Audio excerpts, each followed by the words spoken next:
Wilmington City Council heard fiscal year 2011 revenue projections from Budget Director Rob Greco, and it wasn't a bright forecast. In order to meet the city's $148 million operating budget and fill a $7 million revenue gap, Wilmington's elected officials may have to approve the raising of taxes on property and water sewer rates. There was still a property tax increase needed to balance the budget. The property tax is proposed to be increased by 15%.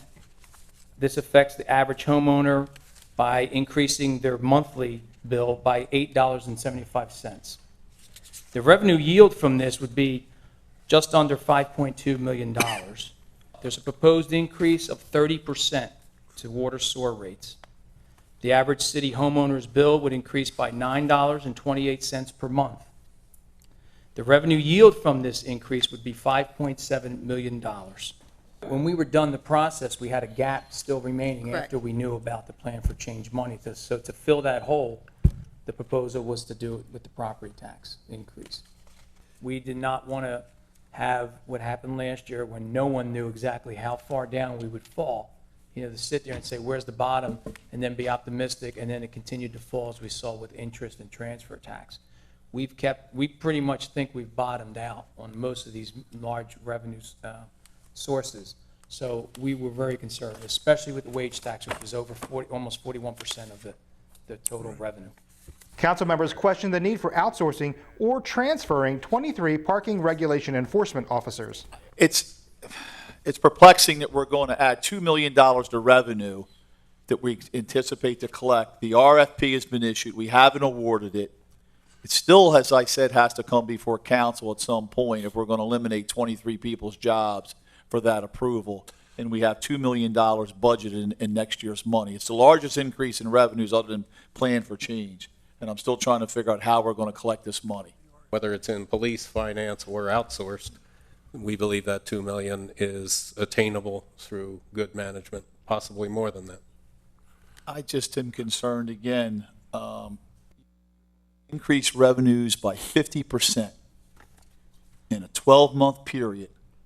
And I'm not faulting the Prios, they're doing a good job, and it is a management issue about what's going on. But we're here today on a revenue forecast, and we have $2 million in revenue. The holds on the cars, I'm kind of somewhat okay with that because I think we're going to generate that. But I'm just very concerned with saying we're going to collect $2 million with all these, when we collected 3.1 in 07, 3.8 in 08, 3.8 same in 09, and we're only going to collect 4.2 million this year. And we're going to go all the way up to $6.9 million for next year. It's a very large increase. And if we don't, we're going to be back here trying to reduce budgets and cuts budgets to make it happen. The benefits of outsourcing scofflaw enforcement officers to a private employer was also discussed. The fact that there was sentiment on some members from council of keeping the 3 individuals who do the booting with the city, besides the cost of those salaries, there was money, additional revenues projected in this fiscal year 2011 budget. Is that correct? 400. Actually, in 11, we 400,000. Yeah, 400,000. It was $400,000 that if we remove those positions from the city payroll and move them over to the private corporation, there would be an additional 400,000. So any change there to keep them in the budget has to take care of just not their salaries, but the additional 400,000. Is that correct? It would be reducing. Right. It's about 550,000 roughly, somewhere in there. I just don't see how you're generating $400,000 by removing 3 people. Okay. I just don't see that. And I don't see the $1.6 million in productivity increases. Okay. And we as council cannot have no control over it. This is a revenue hearing, that's why I'm asking that. So we've got $2 million on the table through productivity from one way or another. And it should, now, somewhere to, you know, if we do anything, like you said, you had a good question, we're going to cut the budget. If we add these 3 individuals back who are sitting behind me back to the budget, right, we've got to also come up with additional revenue to offset their right, loss. exactly. That's all. So it's kind of a double whammy that we're facing. One thing noted at the hearing is that the city will likely receive over $18 million from Newcastle County in an arbiter's decision regarding a sewage dispute. This is Paul Kennard reporting.